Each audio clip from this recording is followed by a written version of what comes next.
inta la xaqiijiyay 5 qof ayaa dhintay 4 kalena dhaawac ayaa soo gaadhay kadib markii dablay beelad hubaysani ay rasaas ku fureen dad ku sugnaa magaalada Ceelafweyn ee gobolka Sanaag dadka dhintay ayaa kala 3 dumar ah iyo 2 nin sida uu telefishinka Home Cable u xaqiijiyay maayirka magaalada Ceelafweyn Cabdiraxiin Aw Yuusuf Axmed marka waxa dhintay 2 dumar 3 nin 3 dumar iyo 2 nin baa ka shanta saafisay ilaa 4 qof oo dhaawac culus noogu celi maxaa dhintay 3 dumar iyo 3 dumar iyo 2 nin iyo 2 nin baa dhintay imisa dhaawaca waa 4 laba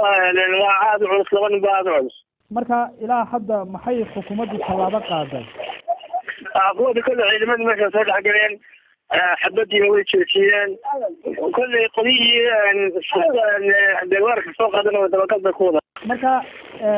ciidan weerarka soo qaaday ma labadii beelood ee awalba ku dagaalami jiray Ceelafweyn baa mid kamid ah